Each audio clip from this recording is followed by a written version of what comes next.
Selection ratio 1% ही है।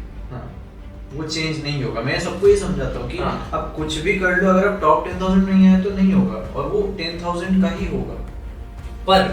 पर यहाँ पे लोगों को समझना ये जरूरी है, उस एग्जाम में सिलेक्शन रेशियो 1% है, लेकिन उस एग्जाम में अपीयर होने वाले लाखों लोगों का लाइफ में सक्सेस होने का परसेंटेज 100%। अब जरूरत ये है कि ढूंढना अपने अंदर कि हम किस में बेटर कर सकते हैं। मेरे एक सर थे हिंदी के, वो हमेशा ये कहते थे तुम सब में टैलेंट है, तुम सब में टैलेंट है, बस कोशिश ये करो कि अपने अंदर का वो टैलेंट ढूंढो। मैं ये सोचता था कि यार मेरे में क्या टैलेंट है, ना मैं क्लास में टॉप करता हूँ, है ना, और कुछ तो मुझे ऐसा दिखता नहीं है मेरे में टैलेंट है क्या। जेईई नीट अगर नहीं हो तो वही एंड नहीं है लाइफ का। हाँ, अगर जेईई नीट में नहीं हो तो ये समझना कि लाइफ वहीं से शुरू हुई।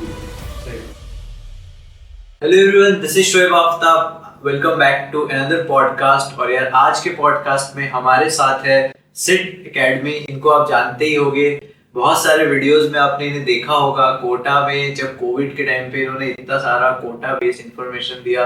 कोटा में ऐसा शायद कोई कोचिंग सेंटर नहीं होगा या ऐसा शायद कोई कोचिंग डायरेक्टर नहीं होगा जिनसे इन्होंने वीडियो नहीं बनाया हो या पॉडकास्ट नहीं किया हो या फिर कोई वीडियो इंफॉर्मेशन पॉडकास्ट कुछ भी जो इन्होंने नहीं लाया हो।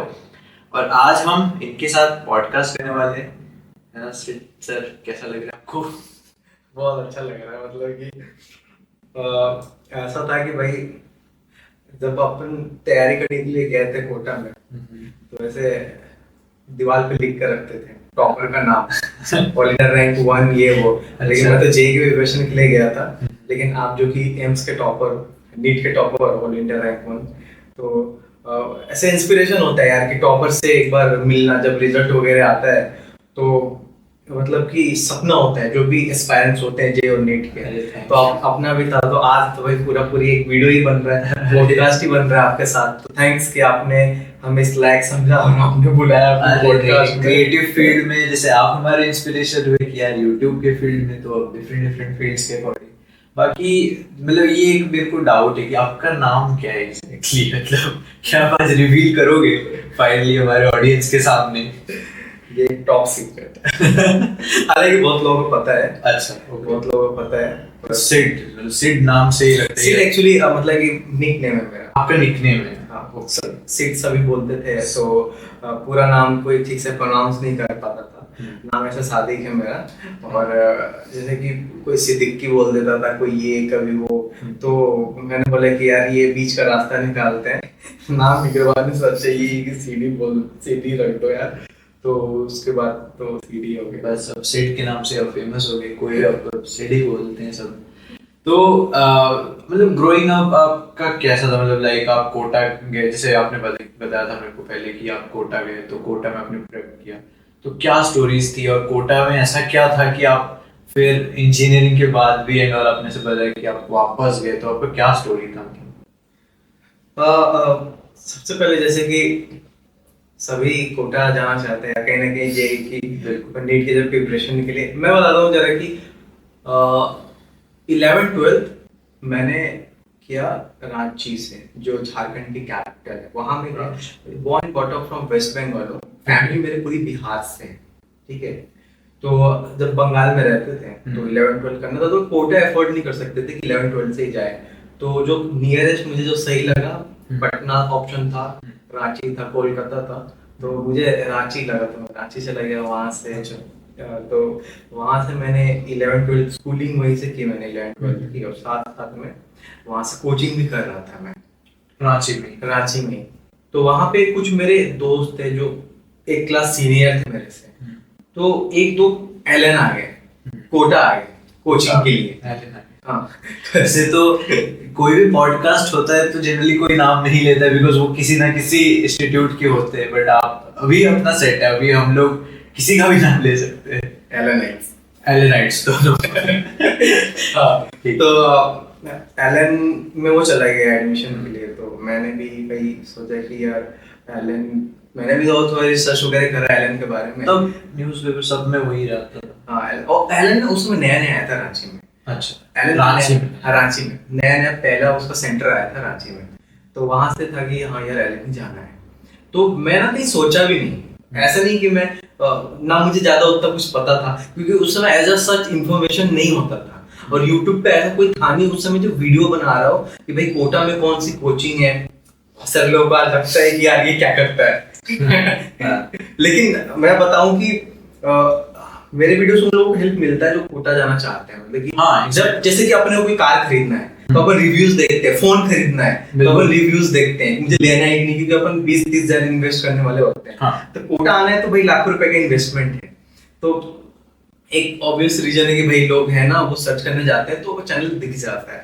तो उस समय ऐसा सर्च कुछ होता नहीं था, तो किसी तरीके से सर्च पता होता दोस्तों से करके आगे कोटा, और आने के बाद तो यहाँ उतरते ही भटकाने वाले बहुत लोग मिलेंगे भाई, यहाँ नहीं वो उतरते आपको पकड़ लेते हैं। एलन में नहीं, कहीं और चले जाओ, यहाँ चले जाओ, वहाँ चले जाओ। लेकिन मैंने बोला नहीं यार, मैं तो एलन में जाऊंगा। ये जहाँ सोच के है वहीं जाऊंगा। और एक्चुअली दूसरा बात क्या हुआ कि जो मेरा दोस्त था वहाँ पे, उसने मेरे को धोखा दी थी। अच्छा कोटा में उसको मैंने बोला कि भाई मैं आऊंगा, एडमिशन वगैरह करा देना, हेल्प कर देना मेरा जरा।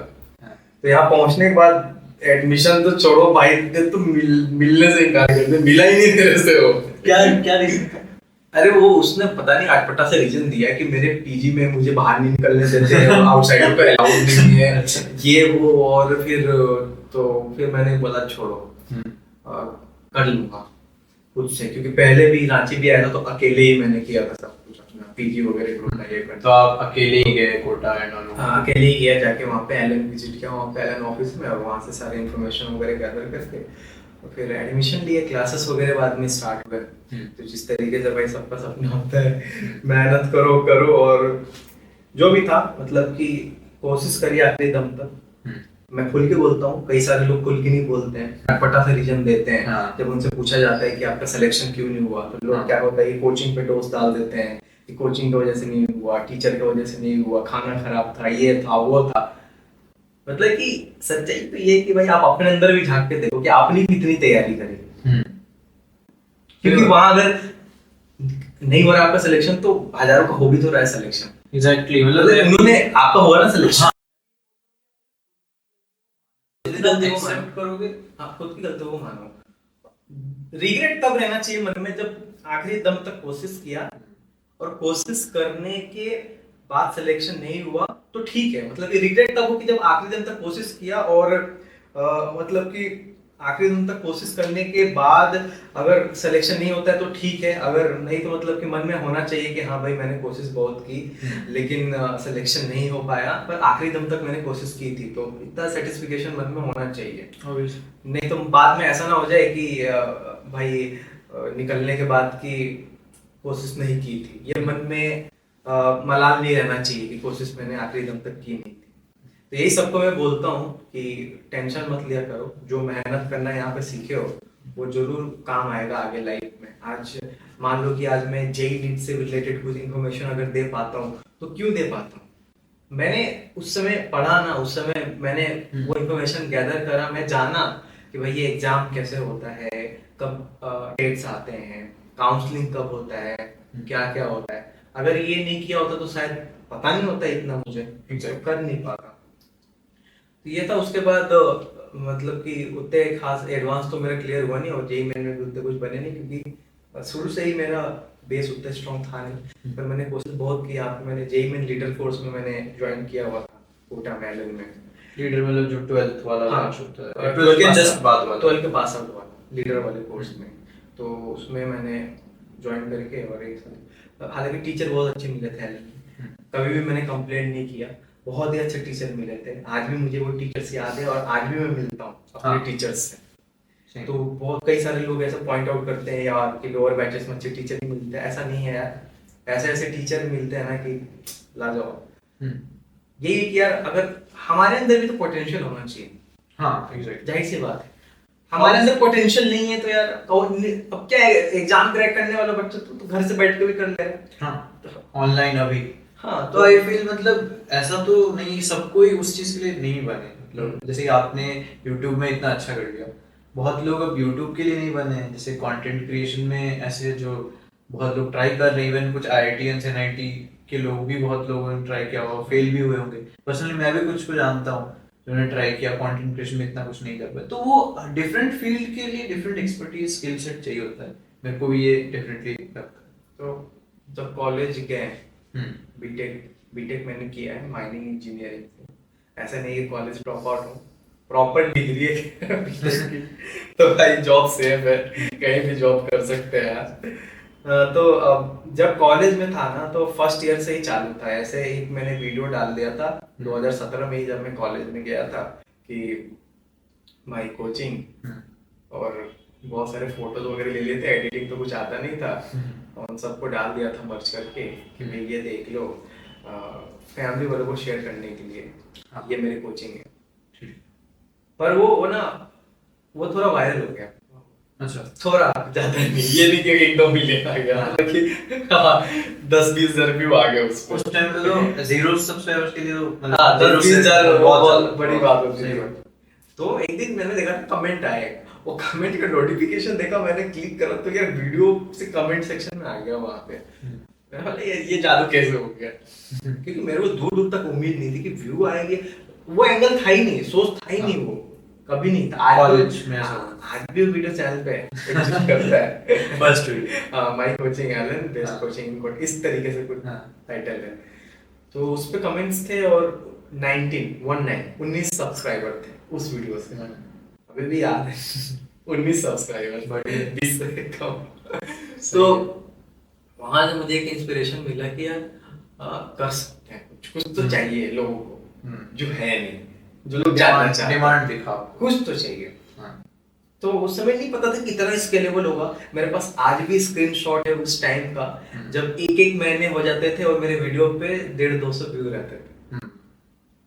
अभी भी है, कंटेंट क्रिएशन में तो होता है, लाइक मेरे साथ भी होता है, कोई व्यूज नहीं आ रहे, कम है। स्वयं उस समय ना जिस निश में मैं काम कर रहा था, ये एग्जिस्ट नहीं, मतलब कि लोगों को समझ में नहीं आता था क्या कर रहा है, क्या है, क्योंकि उस समय टेक वीडियोस और टेक बूम पे था और ऐसे कुछ आ रहे थे। तो बहुत सारे मेरे फ्रेंड्स कॉलेज में बोलते तो एडटेक भी नया नया शुरू हो रहा था, कॉलेज में मेरे फ्रेंड्स बोलते थे क्या कर रही है सर, कुछ टेक्निकल गुरुजी जैसा टेक्निकल सीट और टेक्निकल ये वो करो, चालू कर लो।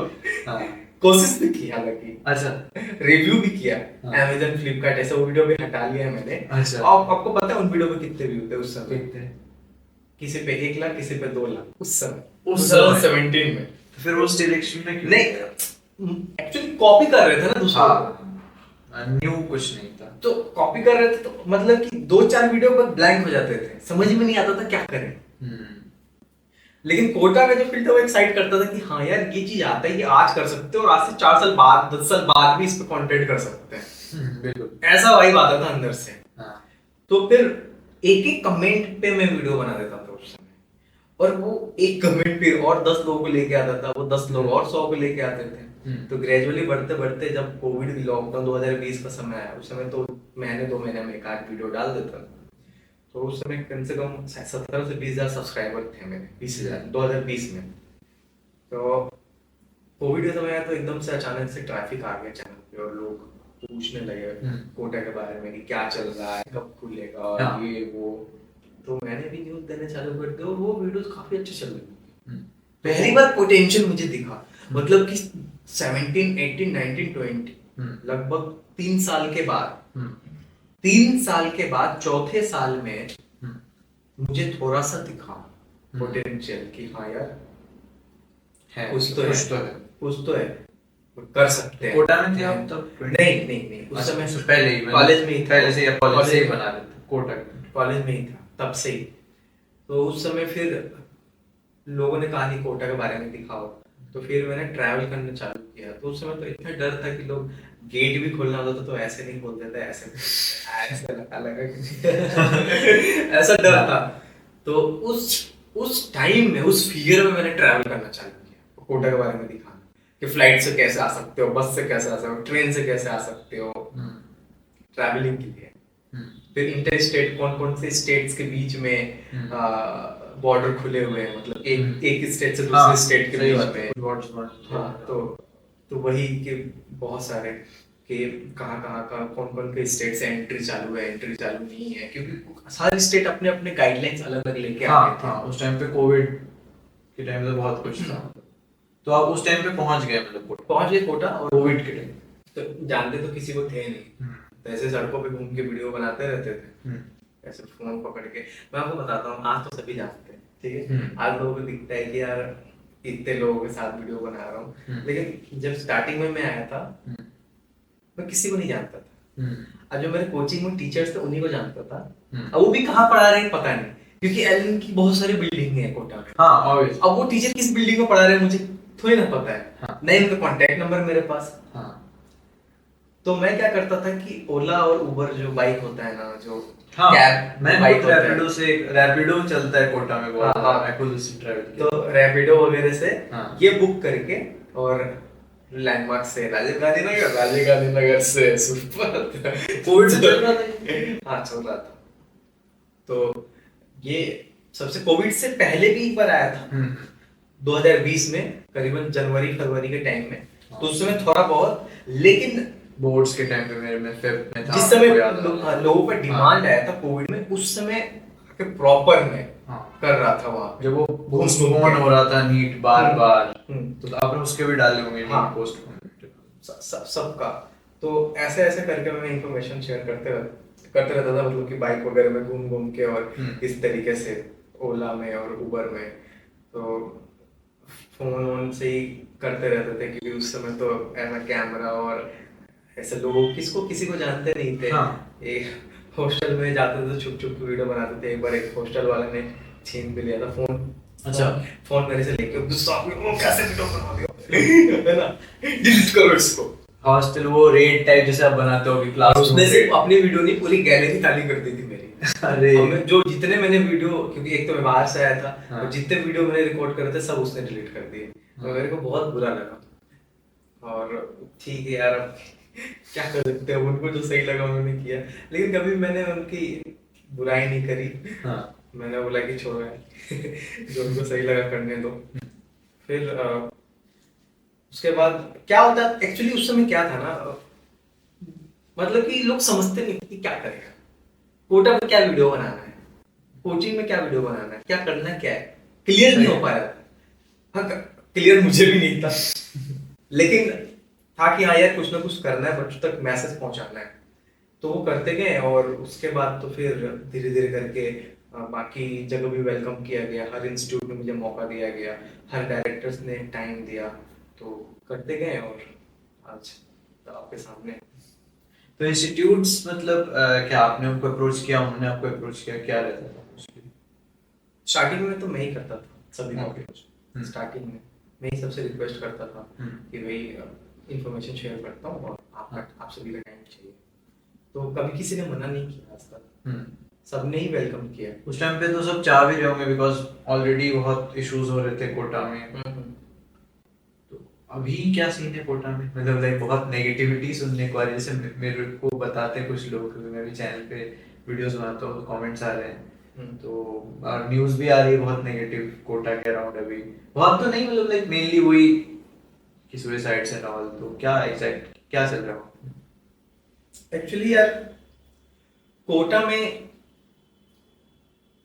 देखो पहले भी आता था ऐसा कुछ, हाँ हमारे टाइम एक आध और आते जो न्यूज़ है वो तो जरूर कहीं ना कहीं चीजें है तो है, पर ये है कि कहीं ना कहीं बहुत ज्यादा भी बढ़ावा दिया है, मतलब बहुत ज्यादा भी फैलाई जाती है। कई कई बार नेगेटिव न्यूज वगैरह भी नहीं है तब भी, या बहुत ज्यादा भी बना के कर दिया जाता है कि भाई ये गलती है वो गलती है जिसकी वजह से ये हो रहा है वो हो रहा है।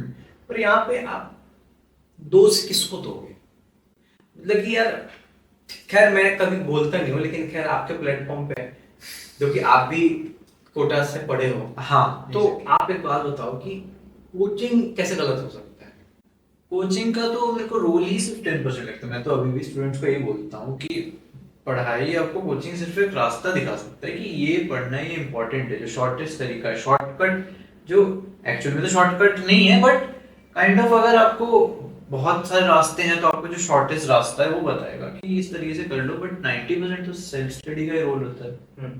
तो बहुत बार ऐसा होता है कि बैच सिस्टम पे पॉइंट आउट किया जाता है ये ज्यादा होता है कि भाई बैच है, ये वो है।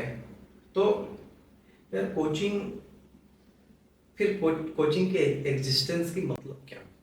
कोचिंग क्यों है? किसको नहीं पता है कोचिंग के सिस्टम के बारे में? किसको नहीं पता है कोचिंग? यार मतलब कि आप देखो तो कोचिंग का काम क्या है कि बच्चों को अच्छा से अच्छा रिजल्ट दिलाना होगा। अब वो अच्छा से अच्छा रिजल्ट दिलाने के लिए उनके पास एक सिस्टम है, और आप जब ज्वाइन कर रहे हो कोचिंग तो उस सिस्टम का आप एक पार्ट बन रहे हो। अगर बैचेस अलग होते भी हैं किसी भी कोचिंग में, तो ओपन फॉर ऑल है। ऐसा तो नहीं है कि किसी का शक्ल देख के उठा लिया जा रहा है तुम आ जाओ इस बैच में। वो तो है कि आपकी परफॉर्मेंस के बेसिस पे है। परफॉर्मेंस जो जैसा परफॉर्म करेगा उसे वो बैच मिलेगा। तो उनका एक सिस्टम है भाई कि ये सिस्टम में अपने को करना है। तो अब आप इसको ये मानोगे कि यार फिर अलग कर दिया जाए, ये वो कई सारे यार लोग ऐसे भी स्टोरीज पे क्यों, अब जरूरी नहीं है, हो सकता है कई ऐसे भी स्टोरीज है जो उन बैचेस में ना जाके अदर बैचेस में रह के अच्छा कर गए। ठीक है, हाँ ये तो हुआ है, मतलब लाइक मेरा भी मैं बताऊं तो इवन इंडिविजुअल परफॉर्मेंस में होता है। मेरा इंडिविजुअल परफॉर्मेंस में मैं बताऊं तो मैं कोचिंग में टॉपर नहीं था। टॉपर इन द सेंस हमेशा 1-2 वाले भी ऐसे लोग थे, कुछ लोग थे जो हमेशा फर्स्ट सेकंड थर्ड में ही आते थे, बट मैं टॉप 10 में आता था, कभी कभी मैं टॉप 20 में भी आ जाता था, और बहुत रेयरली शायद मैं टॉप 2 में आया। तो ऐसे चेंजेस तो होते ही हैं फाइनल में भी और बैचेस में भी। अगर अब देखोगे तो कभी लोअर बैच से अच्छे सिलेक्शन आ जाते, कभी हायर बैच से भी इतने नहीं आते जितना एक्सपेक्ट कर रहे हैं, तो वो डिफरेंस तो रहता ही है। और टीचर लोअर और हायर बैच क्या होता है मुझे आज तक समझ में नहीं आया। मेडिकल में तो नहीं है, मैंने बस सुना है कि आईआईटी जेई में होता है, मेरे को भी आइडिया नहीं है, बट हमारे में तो नहीं था। मेडिकल में तो हमें जो बैच अलॉट हुआ था स्टार्टिंग में, हमारा एंड तक होएगा, परफॉर्मेंस बेस पे कोई सेपरेशन ही नहीं हुआ। नहीं, ऐसा मुझे कभी ऐसा कुछ नहीं लगा कि यार, क्योंकि यार बैचेस में जो भी, क्योंकि मैं बहुत लोगों को पता नहीं है, आज अगर आप कोटा में देखोगे ना तो वहां पे ना बहुत अलग सिस्टम है। जो भी नए टीचर्स आते हैं, नए एकदम फ्रेश, उनको ना डाउट काउंटर पे बिठाया जाता है। बहुत कम ऐसा होता है, बहुत कम कि उसको डायरेक्ट क्लास में भेज दिए। पहले वो डाउट काउंटर पे बैठ के वहां एक्सपीरियंस लेता है, वहां एक्सपीरियंस लेने के बाद फिर वो क्लासेस में जाता है, और मतलब कि बहुत रिफाइंड होके टीचर आते हैं। तो जो भी टीचर मिलते हैं ना, कोई भी बैच में मिले, अच्छे टीचर मिलते हैं। अरे यार कोचिंग क्यों चाहेगा कि वो खराब टीचर थे? क्यों चाहेगा?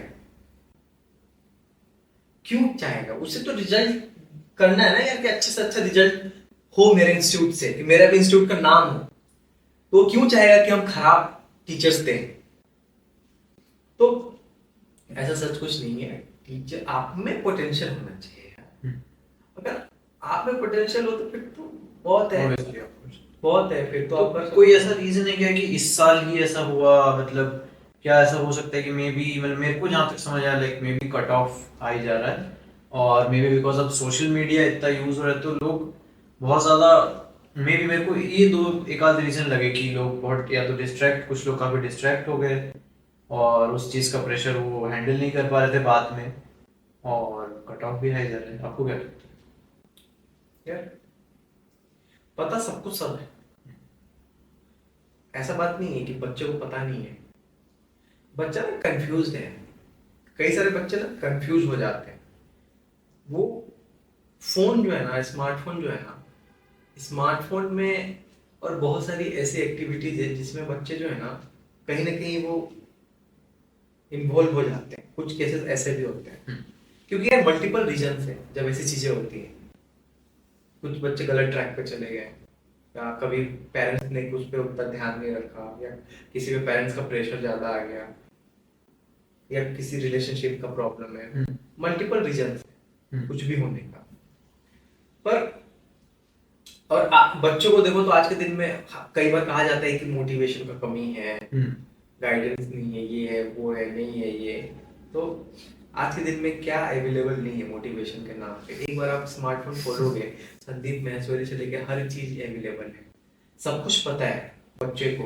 लेकिन मुझे लगता है ना कहीं एक ये फैक्टर भी है कि सुना है मैंने, और पता नहीं कितना करेक्ट हो, मुझे कहना चाहिए नहीं कहना चाहिए, कि कॉपी कैट सिंड्रोम एक कहा जाता है कि अगर कोई बच्चा ना परेशान है या उस शोर पे है जहां से वो एक गलत कदम उठा सकता है, तो जब ये न्यूज वो सुनता है ना बहुत बार, तो उसे एक ऑप्शन दिखता है। तो ये न्यूज बहुत ज्यादा जो फैलाई जाती है ना, वो कहीं ना कहीं नेगेटिव इफेक्ट होता है, असर डालता है दिमाग में। आप एक एग्जांपल के तौर पे मैं आपको कह रहा हूँ, मान लो कि आपके घर के आसपास में बाढ़ आ गया, ठीक है, तो आपके मन में एंजाइटी होगा कि नहीं, कि मेरा भी घर ना डूब जाए। हाँ ऑब्वियसली, सही बात। हो सकता है नहीं डूबे, हो सकता है डूब जाए, एंजाइटी तो होगा आपके मन में। तो इसी तरीके से ना वो जब ये चीजें वो बच्चे देखते हैं ना, तो कहीं ना कहीं उनके मन में ना एक ये भावना आ जाती है। तो पता नहीं यार, ये चीजें मतलब मैं तो यही कहूंगा कि यार ठीक है, जो भी हो रहा है यार वो तो है ही सही, मतलब कि गलत है। बच्चे के जब न्यूज ये सब सुनते हैं, जब मैं पेरेंट्स को देखता हूँ अपने सामने कि यार रोते हुए अपने बच्चों को लेके जा रहे हैं यार कोटा से, तो बहुत बुरा लगता है यार देख के। लेकिन अब फील होता है वो कि यार अगर हमारे से गलती हुई होती तो पेरेंट्स को कैसा लगता। बच्चे तो यार गलत कदम उठा लेते हैं, लेकिन पेरेंट्स पे क्या बीतती है। बाद में लोग आ जाते हैं कि यार इसका गलती है, उसका गलती है, कोई कोचिंग की गलती निकालता है, कोई पेरेंट्स की गलती निकालता है। हाँ। लेकिन अब आप क्या कर लोगे, बच्चा तो गया, अब तो खो दिया बच्चे को, जब करने का समय था किया ही नहीं। और बच्चा जब परेशान होगा तो सबसे पहला मैसेज तो पेरेंट्स को ही दिया होगा। पेरेंट्स को ही करेंगे मोस्टली, पेरेंट्स को ही दिया होगा। तो कहीं ना कहीं स्मार्टफोन आने के बाद एक पेरेंट्स से कनेक्टिविटी भी टूट चुकी है। कई बार ऐसा है कि आप पता है आप मतलब कि बिना स्मार्टफोन के आप फ्रेंड के बिना 10 दिन रह सकते हो, हाँ, लेकिन आप स्मार्टफोन के बिना आधा घंटे नहीं रह सकते। सही बात, ऐसा हाल हो गया है। एग्जैक्टली। अभी हम दोनों पॉडकास्ट कर रहे हैं, हाँ। इसलिए स्मार्टफोन दूर रखा हुआ है। हाँ। अगर अभी नहीं कर रहे होते ना, तो फोन पे कुछ ना कुछ कर, फोन पे देख रहे होते कि यार क्या मैसेज आया, क्या क्या हुआ। हाँ। तो ये जो पर्सनल कनेक्ट है ना, टूट चुका है। हाँ। जिस समय मैं था उस समय कोटा में 2016 में, तो जियो नया नया आया था, अभी भी उतना नहीं था। इवन मेरे टाइम पे इतना मैं एक्टिव है, तो मेरे टाइम पे मतलब स्टार्ट हो रहा था, मेरे पास था स्मार्टफोन, बट मतलब मेरे घर वालों ने भी लिमिट करवा दी कि आधे घंटे से ज़्यादा यूज़ करना नहीं डेली, तो मैं वही ट्राई करता था। तो वही है कि यार पर्सनल कनेक्ट भी आपस में भी वैसा जो है ना, वो ये डिस्ट्रैक्शन मल्टीपल फैक्टर्स है। मल्टीपल फैक्टर्स है, मतलब कि किसी एक डायरेक्शन में, और पूरा अगर नेशनल डेटा अगर आप उठा लो तो ये तो नहीं है कि कोटा देश का नंबर 1 शहर है जहाँ पे सबसे ज्यादा सुसाइड्स होते हो। ऐसा तो है नहीं, बस वो हाईलाइट में ज्यादा है, हाईलाइट में जाता है क्योंकि कोटा का नाम है ना देश भर में। आज कोटा का नाम कौन नहीं जानता है कि शिक्षा की काशी है। आज कोटा कौन नहीं जानता है। तो नाम के साथ तो बदनामी तो दोनों चीजें आती है। वो तो क्या ही कर सकते हैं, वहां कुछ भी होगा तो वो बहुत ज्यादा हाइप भी होगा। कोविड के समय में भी अगर कहीं सुनने में आ जाता था कि भाई यहाँ अगर कोई पॉजिटिव आ गया, कोरोना पॉजिटिव, तो कितनी ज्यादा हाइप हो जाती थी। हाँ, तो आप जैसे स्टूडेंट्स के बीच में ही रहते हो, मतलब आप अभी कोटा में रह रहे हो जैसे आपने बताया, तो आपको क्या लगता है कि मैक्सिमम स्टूडेंट्स के साथ क्या जो मेजर प्रॉब्लम है वो क्या है? और क्योंकि वो कोटा आए हैं और उनके पास एक एडवांटेज है कि बेस्ट जो सिस्टम है इंडिया का, एटलीस्ट कोचिंग सिस्टम वो उनको मिल रहा है, तो वो सिर्फ इस वजह से भी उनको अच्छा परफॉर्म करना चाहिए, और बहुत सारे रीजन है। कुल मिला के तो ऐसा क्या प्रॉब्लम है जो मेन फेस कर रहे हैं, और आपको क्या लगता है कि किस तरीके से सॉल्व कर सकते हैं? बच्चे कंफ्यूज्ड हैं आज के समय में, सबसे ज्यादा कंफ्यूज्ड है वो ना। वो कई बच्चे ऐसे मिलते हैं ना, वो अपने डायरेक्शन से भटके हुए होते हैं। सबसे आज के दिन में ना जो बच्चे जो कोटा आते हैं ना, वो मेन चीज भूल जाते हैं कि हम कोटा क्यों आए और किसके पास आए, किस इंस्टीट्यूट में आए, क्या सोच के आए। जैसे मैं आपको बताता हूँ क्लियरली, कई बार बच्चे जो है वो किसी कोचिंग में आते हैं एडमिशन लेने के लिए, उसमें एडमिशन ले लेते हैं। तो भाई उस कोचिंग में एडमिशन लिया क्यों? क्योंकि यार उस कोचिंग के सिस्टम से आप कहीं ना कहीं इंस्पायर्ड हो और आपको लगता है कि वहां से मैं टॉपर बन जाऊंगा। तो कई बार क्या होता है कि बच्चे जो है ना वो फॉलो करना भूल जाते हैं, प्रॉपर राइट कोचिंग को फॉलो करना, उसका मॉड्यूल्स को फॉलो करना, टीचर का बात फॉलो करना, रेगुलर क्लासेस जाना। कुछ कुछ बच्चों के साथ ऐसा होता है कि भाई वो मेन चीज भूल जाते हैं। हाँ। उनको ऐसा लगता है, कुछ कुछ लोग ऐसा लगने लगता है कि यार मतलब कि मैं जो है ना ये मोटी मोटी किताबें लेके मैं कर लूंगा, क्वेश्चन लगा लूंगा, यार ठीक है हो गया ये वो। लेकिन ये गलत है। ये कहीं ना कहीं मेरे प्रिपरेशन के टाइम पे भी बहुत बड़ा मेरे लिए ये प्रॉब्लम खड़ा किया कि यार जब अपन ट्रस्ट करके उस इंस्टीट्यूट और उस टीचर के पास पढ़ने आते हैं तो हमें ये सोचना चाहिए कि उन्होंने हजारों टॉपर्स बनाए हैं। तो देखो मैं आपसे ये कहना चाहूंगा कि आपको लाइफ का किसी न किसी स्टेज पे मेहनत करना ही पड़ेगा। भले आपने एकेडमिक में पहले अच्छा नहीं किया तो बाद में ही सही, किसी एक स्टेज पे आपको करना ही पड़ेगा। मान लो आज मुझे करना पड़ रहा है तो वो क्यों कर पा रहा हूँ, उसके पीछे भी एक रीजन है। ये जितने भी आज जो लोग आईआईटीएन नहीं हुए जो अच्छा कर रहे हैं वो क्यों कर पाए? क्योंकि यार उन्होंने ना मेहनत करना वो सीखा, समझ रहे? जैसे कि आज कोटा में भले ही मैं वहां जाके आईआईटी क्रैक करूं, लेकिन एक मेहनत करना सीखा ना कि रात भर कैसे जगना है। कोई मेरे से अच्छा परफॉर्म कर रहा है तो उसे देख के कि यार मेरे अंदर भी कि यार मुझे भी अच्छा करना है, मुझे भी अच्छा करना है, मुझे भी और 2 घंटा ज्यादा पढ़ना है। तो कहीं ना कहीं ये जो मेहनत करना सीखते हैं ना वो किसी न किसी स्टेज पे काम आता ही आता है। तो ये जरूरी है कि सक्सेसफुल होना ना होना उस पर्टिकुलर टाइम पे।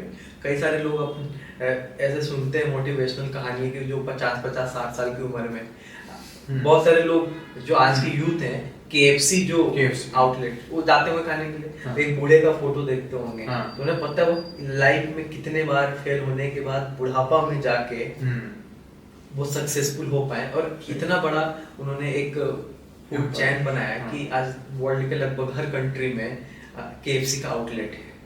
तो वही है कि यार मेहनत करना सीखो, काम करो अच्छे से, कभी ना कभी तो सक्सेस मिलेगा ही। मेहनत जारी रखो। मतलब मेहनत ज्यादा इम्पोर्टेंट है, ऐसा नहीं कि मतलब जो एक रीजन ये भी है ना कि काफी स्टूडेंट्स उसको ही मान लेते हैं कि अगर नीट नहीं हुआ या आईआईटी नहीं हुआ तो कुछ नहीं हुआ। नहीं, यही तो दिक्कत है यार कि उस समय समझ में नहीं आता है। हाँ। जब मेरा आईआईटी क्रैक नहीं हुआ ना तो मैं डिस्परेट होता था उस समय। घर में लोग या कभी होता था कि यार बोल देते कि इतना खर्चा किया नहीं हुआ ये वो, लेकिन आज समझ में आता है कि यार वो जो मेहनत करी ना, रात रात भर जगा, वो जो सीखा, वो जोश था जो उस समय, वो आज काम आ रहा है। तो यही तो मैं हमेशा कहना चाहता हूँ कि जो भी कोटा में प्रिपरेशन करने के लिए आए हैं कि टेंशन तब लेना जब तुमने मेहनत नहीं की थी। जब मेहनत की है वो तो फिर टेंशन मत लो कि कहीं ना कहीं जाके ना वो काम आ ही जाएगा लाइफ में। वो मेहनत भले ही उस जेई नीट में ना काम आए, लेकिन किसी बिजनेस में, कोई जॉब में कहीं ना कहीं तो वो मेहनत जरूर काम आएगा। मतलब ऐसा कहा जाता है कि अगर आप कोटा आते हो और फर्क नहीं पड़ता आपका सिलेक्शन हुआ नहीं हुआ, बट आप कुछ ना कुछ कोटा से सीख के जाते हो। हाँ, कोटा आपको सिखाता है। तो क्या आपको क्या लगता है क्या सिखाता है कोटा? यही वही मैं बताया आपको कि जो आप मेहनत करना सीखते हो ये आपके लिए मतलब कि बहुत बड़ा एक लाइफ का लेसन होता है कि जब आप फैमिली से इतने दूर रहते हो, अपने पेरेंट्स से दूर रहते हो, तो आप सीखते हो कि घर से दूर रह के कैसे करना है। बचपन से ही आप में ये स्पिरिट डेवलप होता है, जो कि बड़ी बात है। उस स्टेज, वो ऐसा स्टेज रहता है, कई सारे हम लोग ऐसे रहते हैं कि घर में घर के लाडले होते हैं, प्यारे होते हैं, और उसके बाद जब हम बाहर जाते हैं तो एकदम से सब कुछ हट जाता है। तो हमें खुद ही करना पड़ता है सब, कपड़े तक खुद से धोने पड़ते हैं। मम्मी जब घर में बोल रही होती है खाना खा लो खाना खा लो, वहां हमें खुद ही जाके सब करना होता है। कुछ कुछ बच्चे तो खाना तक बना लेते हैं, पीजी में रहने वाले बच्चे कुछ कुछ तो खाना भी बना लेते हैं। ऐसे भी बच्चे मैंने देखे हैं। तो ये सब चीजें ना वो सीख देती है लाइफ में। डेफिनेटली लाइफ में सीख मिलता है। हम जब पैसे खर्च करते हैं तो कभी जब हम ज्यादा खर्च कर देते हैं तो हमें फील होता है अरे यार ज्यादा खर्च कर दिया, मैं बचा लेता ना तो आज यहाँ अच्छी जगह पे मैं यूटिलाइज कर सकता था इन पैसों को। तो ये सीख कहाँ से आती है? ये जब हम कहीं ज्यादा खर्च कर दिए होते हैं तो हमें एक सीख मिलता है कि नहीं हमें अगले बार से पैसे बचाने हैं ताकि अच्छे जगह पे पैसे खर्च करें। तो ये लाइफ का लेसन सिखाता है। तो जैसे कोटा में अभी क्या सीन, जैसे ऑनलाइन प्लेटफॉर्म से बूम पे आए तो क्या स्टूडेंट्स कम हुए, क्या सीन हुआ? नहीं मतलब कि ऑनलाइन आज भी कहीं ना कहीं एक अल्टरनेट ऑप्शन के तरह बच्चे है ना यूज करते हैं, कंबाइंड कर रहे, काफी लोग कंबाइन कर रहे हैं बच्चे। ऐसा नहीं है कि बच्चे कम होने का अलग रीजन हो सकता है, जैसे कि ये भी हो सकता है कि आज मैं जहाँ मैं पढ़ रहा हूँ और मेरे शहर में अगर वो इंस्टीट्यूट आए तो मैं वहाँ ज्वाइन कर लूँ ये सोच के कि यार यहाँ भी आ गया तो फिर मैं ना जाऊँ, तो इससे पढ़ सकता है। लेकिन ओवरऑल देखा जाए तो ऐसा कुछ नहीं है, जो जा ही रहे बच्चे, क्योंकि कोटा वही वंस अगेन कि भाई वो जो एक माहौल है वहाँ पे और वो जो चीजें वो कोटा में ही मिल सकता है, एक वाइब भी आता है। हाँ, एक वाइब कंपटीशन का जो रहता है वो वाइब आता है वैसा। जैसा जगह में हम रहते हैं, जैसे लोगों के बीच में रहते हैं तो थोड़ा सा मतलब कि हम अलग तरीके से सोचते भी हैं चीजों को। आज आपके साथ अगर एवरेज बच्चा भी रहेगा ना तो आपसे इंस्पायर हो कि वो पहले से अच्छा करने का ही सोचेगा, क्योंकि उसका वैसा माहौल ही मिलेगा। तो माहौल का फर्क पड़ता ही है। बाकी जगह अगर आप घर के पास रह के वहाँ कोचिंग कर रहे हो तो फिर आपको डिसिप्लिन मेंटेन करना पड़ेगा, अगर वहाँ पे वैसा माहौल नहीं है तो। ऑनलाइन में यही सबसे बड़ा डिसएडवांटेज कि डिसिप्लिन खुद को बनाए रखना। ऑनलाइन में ना कनेक्टिविटी नहीं होती। जितने भी ऑनलाइन एडटेक प्लेटफॉर्म से मैं मिलता हूँ ना, मुझसे जब वो पूछते हैं कि सिड आपको क्या लगता है कि क्या ऐसी चीजें जो हम अलग से कर सकते हैं, तो मैं ये बोलता हूँ ना कि कनेक्टिविटी बढ़ाओ। आज कोटा में जितने बच्चों को मैं इंटरव्यू लेता हूँ कि बताओ ऑफलाइन अच्छा है ऑनलाइन अच्छा है, तो खराब तो किसी को नहीं बोलते, बट ये बोलते हैं कि ऑनलाइन में वैसा फील नहीं आता जैसा ऑफलाइन में आता है। अब ये फील क्यों नहीं आता? क्योंकि वो कनेक्टिविटी नहीं बन पा रही। एक लाइव लेक्चर में मान लो अगर एक साथ 100,000 बच्चे बैठे हुए हैं तो वैसा पर्सनली टीचर एक एक को देख नहीं रहा है वहां पे। ऑफलाइन में क्या होता है ना कि देख रहा है वो बच्चों को। तो वंस अगेन मेरिट डिमेरिट तो दोनों जगह है। ऑनलाइन में कनेक्टिविटी बढ़ानी जरूरी है। ये एडटेक प्लेटफॉर्म्स है ना, इनको मतलब कि ये पे ध्यान ना देके कि हम 200-500 कर लें और फिर 50,000 बच्चे जोड़ लें तो हम इतना CR का रेवेन्यू बना लेंगे। इसके बदले ये सोचना चाहिए कि यार हम कोर्स का वो प्राइस रखिए जो एक्चुअली में जो दिया जा सकता है, उसमें अच्छा कंटेंट, बच्चों पे प्रॉपर अटेंशन दिया जाए, हर चीजें वैसा काम होना चाहिए। क्योंकि ऑफलाइन कोचिंग जो है ना, अगर वो 1 लाख रुपए बच्चों से लेते हैं अगर, तो वैसा उन्होंने सिस्टम भी बनाया है कि वो वर्थ रहता है बच्चों के लिए। टीचर हमेशा वहाँ अवेलेबल मिलेंगे आपको, क्लास में वैसा सिस्टम है, वैसा कल्चर है, आपको मॉडल्स मटेरियल्स मिलते हैं। कोचिंग जो है ये कोचिंग बहुत ज़्यादा रिफाइंड है। ऑफलाइन कोचिंग जो है, ऑनलाइन में अभी बहुत काम होना बाकी है, बहुत काम होना बाकी है। अभी कुछ नहीं हुआ है, अभी तो बहुत काम होना बाकी है। अभी बस उसी चीज पे है कि भाई हम कोर्स वगैरह लॉन्च कर दिए हैं और ये हम ग्रुप बना दिए हैं, डाउट पूछने के लिए अलग ग्रुप बना दिए हैं, फिर यहाँ पे हम ये ऑप्शन दे दिए हैं, बच्चे को डाउट पूछना हो तो वो कर दिए हैं। नहीं, पर्सनल कनेक्टिविटी अभी भी उतनी नहीं हुई है, वो करने की जरूरत है ऑनलाइन में। अगर वो कर लें तो डेफिनेटली ये हो सकता है आने वाले समय में कि बच्चा कहीं ना कहीं ऑनलाइन को भी कंसीडर करे मेन।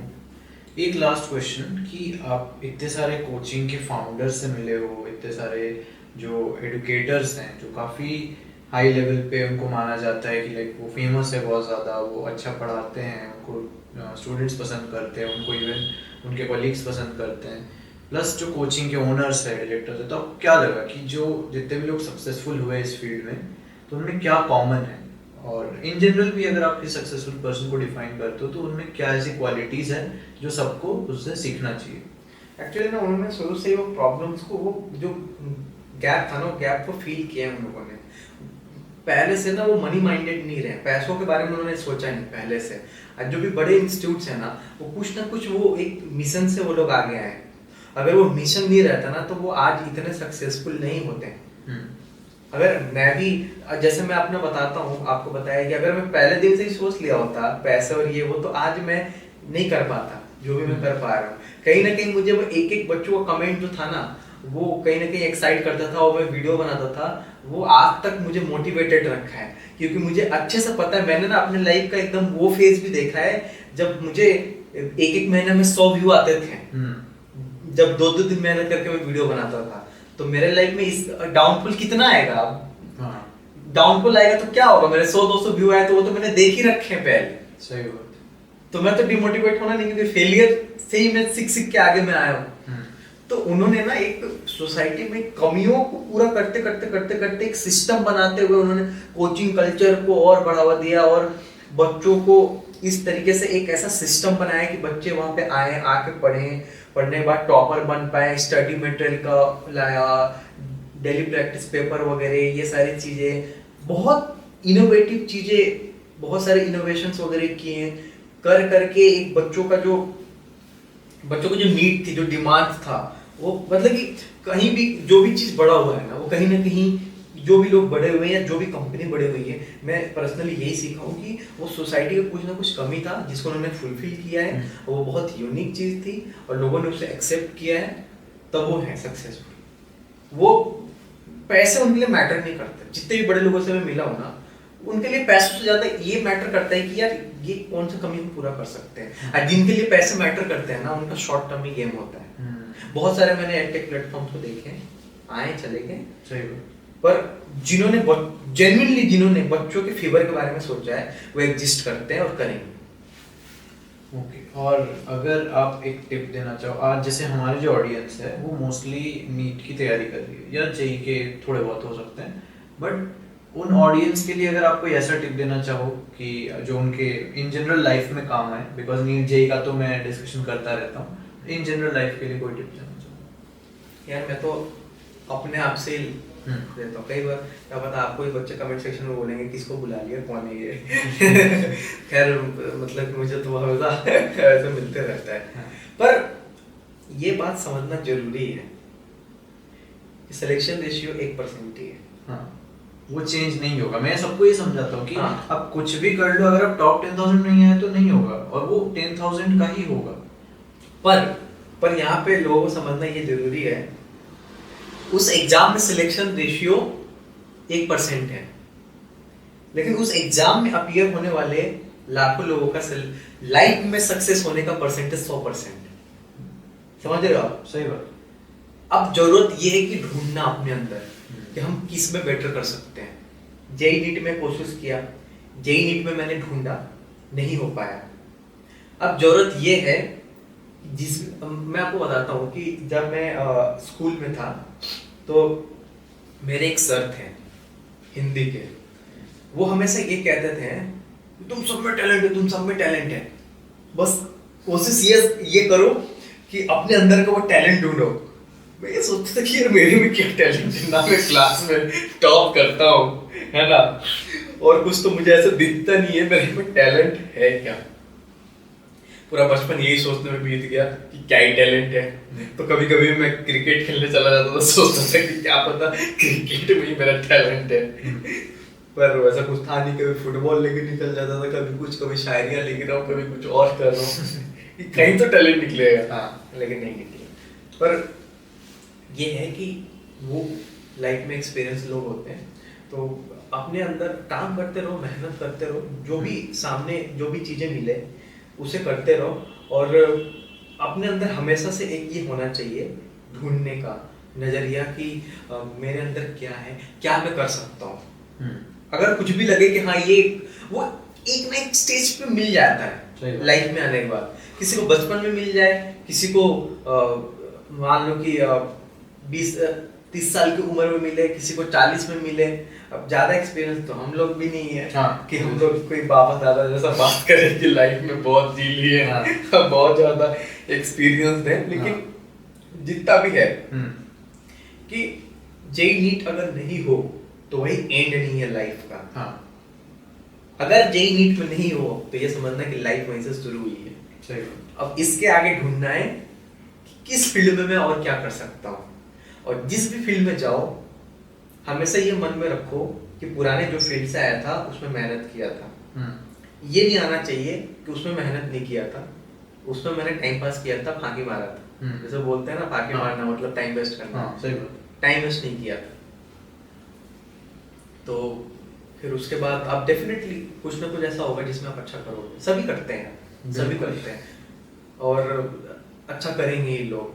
तो करते रहो, टेंशन ना लो, बिंदास रहो और वही अपने अंदर का जो टैलेंट है उसे टैलेंट है ढूंढते रहो। ढूंढने की कोशिश करते बस रहो। यार ऐसे ही मोटिवेशनल और पॉडकास्ट के साथ हम आपसे मिलते रहेंगे, ऐसे ही नॉलेज जिससे हम कोशिश करते हैं कि आपको बेस्ट से बेस्ट नॉलेज मिल सके, मोटिवेशन मिल सके, जितना हो सके हम आपको अपने एक्सपीरियंसेस के साथ, जो हमारे गेस्ट्स हैं उनके एक्सपीरियंसेस के थ्रू आपको समझा सके कि कैसे चीज़ें वर्क कर रही हैं, कैसे आप कर सकते हैं, आप क्या क्या सीख सकते हैं। तो यार मिलते हैं अगले पॉडकास्ट में, तब तक के लिए बाय बाय। लाइक जरूर कर देना वीडियो को, शेयर करना अपने फ्रेंड्स के साथ, एंड जो भी कोटा में लोग हैं, अगर आपके कोई रिलेटिव हैं, जो भी है आपके आसपास आपके कोई फ्रेंड है, उनके साथ भी शेयर करना। मिलते हैं तब तक के लिए बाय बाय बाय।